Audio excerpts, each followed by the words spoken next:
আসসালামু আলাইকুম বন্ধুরা। আজকে আমির হামজা আর খাদিজার শুভ বিবাহ। তো চলো দেখে আসি আজকের পর্বে কি হয়। কিরে, কি অবস্থা তোদের হলো? তাড়াতাড়ি কর, ছেলেপক্ষ এখনই চলে আসবে। আরে আপু, আর বলিস না, সেই সকাল থেকে তোর মেয়েকে সাজাতে সাজাতেই আমার দিন চলে গেল। এই দেখ, সেই সকাল থেকে কেঁদেই যাচ্ছে আর শুধু মন খারাপ করে আছে। এরকম করলে মেকআপ থাকবে বল তো? আরে পাগলি মেয়ে আমার, এখানে কান্না করার কি আছে? আমরা তো আছি নাকি? তোর কোনো অসুবিধা হবে না ওখানে। একদম মন খারাপ করিস না মা, তুই ওখানে অনেক সুখে থাকবি দেখিস। হ্যাঁ মা, ঠিকই বুঝতে পারছি তোর মন খারাপ হওয়াটা অস্বাভাবিক কিছুই না। তোর মন খারাপ হবেই, আমাদেরকে ছেড়ে যাচ্ছিস, তোর অনেক খারাপ লাগবে। আমি তোর অবস্থাটা বুঝতে পারছি মা। আল্লাহর উপর ভরসা রাখ মা, তুই অনেক সুখী হবি। কোনো টেনশন নেই তোর। ওখানে গেলে তুই একটা মা পাবি, তুই একটা বোন পাবি, তোরও ওখানে পরিবার হবে। একটু মানিয়ে নিতে অসুবিধা হবে প্রথম প্রথম, কিন্তু দেখবি ওখানে গেলে তোর সব ঠিক হয়ে যাবে। মেয়েদের জীবনটাই এরকম রে। বিয়ের আগে বাপের বাড়ি, বিয়ের পরে শ্বশুর বাড়ি। ওদের নিজস্ব কোনো ঠিকানাই নেই। ওদেরকে হয় শ্বশুর বাড়িতে থাকতে হবে, না হয় বাপের বাড়িতে থাকতে হবে। আজ না হয় কাল তোকে তো আমরা বিয়ে দিতামই, তোকে তো যেতেই হতো শ্বশুর বাড়িতে। মেয়ে মানুষ তো তুই, তোকে কি সারা জীবন ঘরে রাখতে পারবো মা? তোকে তো বিয়ে দিতেই হবে। তুই একদমই মন খারাপ করিস না, তোর মা বাবা তোর সাথে আছে না। ওখানে তোর নতুন মা হবে, তোর নতুন পরিবার হবে, তুই অনেক সুখে থাকবি মা। আম্মা, আমি তো আমার চিন্তা করছি না আম্মা, কিন্তু আমি চলে যাওয়ার পর আপনাকে আর আব্বাকে কে দেখবে? তুই এসব নিয়ে কেন ভাবছিস বল তো? আমাদেরকে দেখার জন্য তো আল্লাহ আছে না। তুই এসব নিয়ে একদমই ভাবিস না মা, সব ঠিক হয়ে যাবে, আল্লাহ আমাদেরকে দেখবে। তুই একদম টেনশন করিস না আর একদম মন খারাপ করিস না।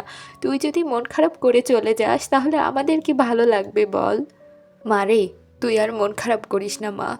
যা, রেডি হয়ে নে তাড়াতাড়ি, ওরা চলে আসবে এক্ষুনি সবাই। আর কান্না করিস না মা, সব ঠিক হয়ে যাবে দেখিস। যাই হোক, এই রেহানা, নিয়ে নে আমার মেয়েকে তাড়াতাড়ি সাজা, সাজিয়ে রেডি কর। দেরি করা যাবে না কিন্তু, ওনারা এখনই চলে আসবে। নে আমি যাই, আমি গিয়ে ওই দিকটা সামলিয়ে আসি। যাই হোক খাদিজা, একটা কথা বলি, কিছু মনে করিস না মা। তোর এখানে সম্বন্ধটা না আমার একদমই পছন্দ হয়নি। তোর আব্বা আম্মা যে কি দেখে এমন একটা দরিদ্র পরিবারে তোর বিয়ে ঠিক করলো, তা আল্লাহই জানে। যাই হোক, দোয়া করি সুখে থাক। তুই তো অনেক ভালো পরিবারের মেয়ে রে মা, অনেক ভালো জায়গা থেকে বড় হয়েছিস। এখন ওই পরিবেশে গিয়ে তুই টিকতে পারবি কি না এটাই চিন্তার বিষয়। আমার কিন্তু একদমই বাবা সম্বন্ধটা পছন্দ হয়নি। খালা, আমি এটা বিশ্বাস করি যে আমার বাবা মা যা করবে তা অবশ্যই আমার ভালোর জন্যই করবে, এটা আমার বিশ্বাস। আর টাকা পয়সা দিয়ে কী হয় বলো খালা? টাকা পয়সা দিয়ে কী হবে খালা? যেই মানুষটার সঙ্গে আমি থাকবো, যেই মানুষটার সঙ্গে আমি সংসার করব, তার চরিত্রই যদি ভালো না হয়, টাকা পয়সা মূল্যহীন। হুম, তা তো ঠিক। আমরা তো চাই তুই ভালো থাক, কিন্তু আমার ইচ্ছা ছিল তুই আমার একমাত্র ভাগ্নি, তোর বিয়েটা ধুমধাম করে দিব। সেটা মনে হয় আমার স্বপ্নই থেকে যাবে। আমার মেয়েটা যে কবেই বড় হবে আর কবে ওর বিয়ে দেব। যাই হোক, তোকে নিয়ে আমার অনেক স্বপ্ন ছিল যে অনেক ধুমধাম করে তোর বিয়ে দেব। সেই স্বপ্ন আর আমার পূরণ হলো কই? তোর আব্বা আম্মা সেই 10-12 জনেরই আয়োজন করলো। খালা, তুমি কি এটা জানো না যে বিয়ে যত কম মানুষে এবং কম আয়োজনে করা যায়, যত কম খরচে করা যায়, সেটাই উত্তম বিয়ে। আর আমার বিয়ে সাদামাটা হোক, এটাই আমি চেয়েছি সবসময়। আমার বাবা মা যা করেছে আমি তাতেই খুশি। হুম, আচ্ছা আচ্ছা, যাই হোক, অনেক কথা বলা হয়ে গেল। নিয়ে এখন তোকে ভালো করে সাজিয়ে দিই। কি মজা, মামার বিয়ে! আয় হায়, কামডা করছে কি দেখছো? কি খুশি মা আমার বিয়া, তাই আমার ময়না করে খুশি যেন মুহে ধরতাছে না। কি রে ময়নারা, তোকে মা কোথায়? আয়সা কোথায় গেছে? ওরে তো দেখতাছি না, যাইবো না, দেরি হইয়া যাইতাছে তো। মা তো বাইরে গেল, মা বলল তোমরা এখানে দাঁড়াও, আমার বাইরে কাজ আছে, আমি কাজ করে এখানে আসছি। মা এটা বলে তো বাইরে গেছে। আচ্ছা আচ্ছা, বুঝতে পারছি। যাই, আমি আয়সারে ডাইক্কা আনি। এদিকে হামজা রেডি হইতাছে, ওর হইয়া গেলেই হয়ে যাইব। যাই যাই, আমি বাহিরে গিয়ে ডাইক্কা নিয়ে আসি। আর তোমরা এখানেই থাও, হ্যাঁ, বাহিরে যাইও না আপু, কিন্তু। আমা, ওমা, এখানে তো কেউই নেই।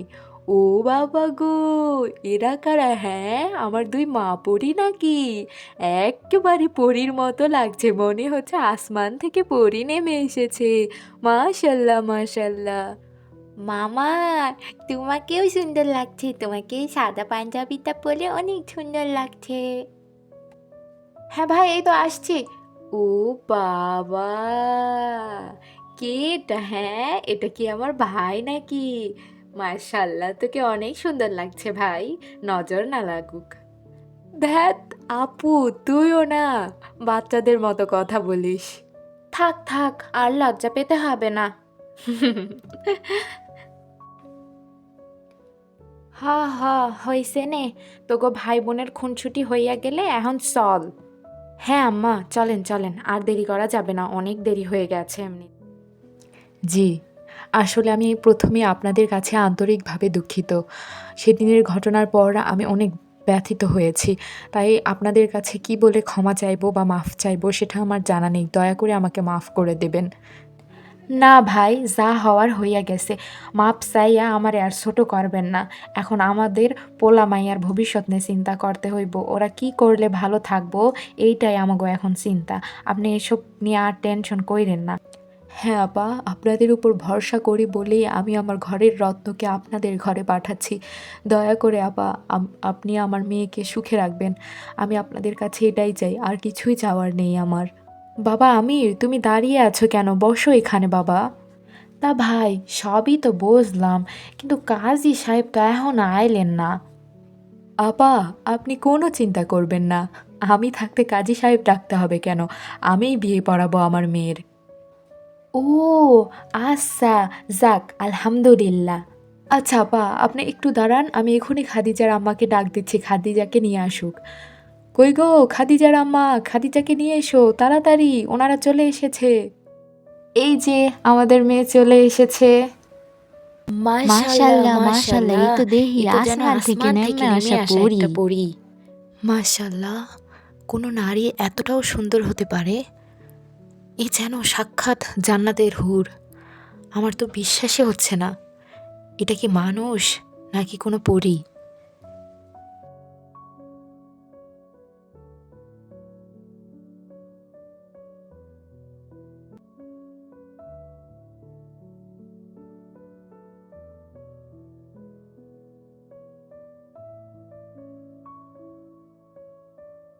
তাহলে ঠিক আছে, এখানে আমরা মোটামুটি সবাই উপস্থিত আছি, তাহলে আমি বিয়ে পড়িয়ে দেই। হ্যাঁ ভাই, ভালো কাজে দেরি কইরা আর লাভ নাই, আপনি তাড়াতাড়ি বিয়া পড়াইয়া দেন। আচ্ছা ঠিক আছে, তাহলে আমি যা যা বলবো তা অবশ্যই আপনারা উপস্থিত সবাই মনোযোগ দিয়ে শুনবেন। বিসমিল্লাহির রহমানির রহিম। রহমতপুর কুড়িগ্রাম নিবাসী ময়েজউদ্দিনের একমাত্র পুত্র মোহাম্মদ আমির হামজা, আপনি আমেনা বিবি আয়েশা খাতুন আমার বিবি সাক্ষী রেখে 20,000 টাকা দেনমোহর ধার্য করে এবং সম্পূর্ণ দেনমোহর পরিশোধ করে নিয়ামতপুর কুড়িগ্রাম নিবাসী আব্দুল হাশেম মানে আমি আমার একমাত্র কন্যা উম্মে খাদিজার সাথে বিবাহ দিচ্ছি। বাবা, তুমি বলো কবুল। আলহামদুলিল্লাহ কবুল। বাবা, আরেকবার বলো কবুল। আলহামদুলিল্লাহ কবুল। আরেকবার বলো আলহামদুলিল্লাহ কবুল। আলহামদুলিল্লাহ কবুল। আল্লাহর অশেষ রহমতে তোমরা দুজন এখন থেকে স্বামী স্ত্রী। আপনারা উপস্থিত সবাই কথা বুঝতে পেরেছেন এবং আমার কথা কি স্পষ্ট শুনতে পেরেছেন? জি, সবাই জি, বুঝতে হ্যাঁ, পেরেছি বুঝতে পেরেছি এবং স্পষ্ট শুনতে পেয়েছি। খাদিজার আম্মা, যাও তুমি ওনাদের জন্য খাওয়া দাওয়ার ব্যবস্থা করো। খাওয়া দাওয়ার শেষে আমরা মেয়ে বিদায় দিব। জামা, শ্বশুর বাড়িতে গিয়ে অনেক সুখী হও। বাবা আমির, তোমার হাতে আমি আমার মেয়েকে তুলে দিলাম, আমার ঘরের রত্নকে তোমার হাতে তুলে দিলাম, আমার ঘরের সুখ দুঃখ, আমার ঘরের সৌন্দর্যকে আমি তোমার হাতে তুলে দিলাম। বাবা, তুমি দয়া করে আমার মেয়েকে সুখী রেখো, ওকে ভালো রেখো, ওকে ওকে সর্বদা ওকে সাহস দিও, ওর পাশে থেকো। আমি তোমার কাছে এটাই চাইবো বাবা, আর আমার কাছে চাওয়ার মতো কিছুই নেই তোমার কাছে। আপনি কোনো চিন্তা করবেন না বাবা, আমি আপনার মেয়ের সর্বোচ্চ যত্ন নেওয়ার চেষ্টা করব। ও ওকে সুখী রাখার জন্য আমাকে যাই করতে হোক না কেন আমি চেষ্টা করব। ওর সম্পূর্ণ দায়িত্ব আমার, ওকে ভালো রাখার, ওর ভরণ পোষণ, ওর খাওয়া দাওয়া সব কিছুর দায়িত্ব আমার। আমি চেষ্টা করব আমার সর্বোচ্চ দিয়ে আপনার মেয়েকে সুখী করার। আপনি আপনার যত্ন নেবেন আব্বা, ঠিক মতো ওষুধ খাবেন, নিজের শরীরের যত্ন নেবেন। ধুর পাগলি মেয়ে, আমায় নিয়ে চিন্তা করিস না। তুই শ্বশুরবাড়ির মানুষদের সবসময় সুখী রাখবি, ওনাদের কথা শুনবি, ওনারা যা বলবে তাই শুনবি। বিশেষ করে আমির হামজার কথা শুনবি, ও যা বলবে তাই শুনবি মা। এখন থেকে ও তোর স্বামী, ও যা বলবে, যা করতে বলবে তোকে তাই করতে হবে মা। এখন থেকে ওর অধিকার রয়েছে তোর উপর। ঠিক আছে আব্বা, আপনি যেমনটা বলবেন তেমনটাই হবে। আম্মা,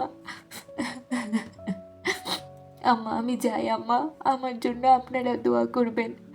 খালা, আমি যাই, আপনারা ভালো থাকবেন সবাই। তো বন্ধুরা, অবশেষে আমির হামজা আর খাদিজার বিয়েটা হয়ে গেল, তাই না?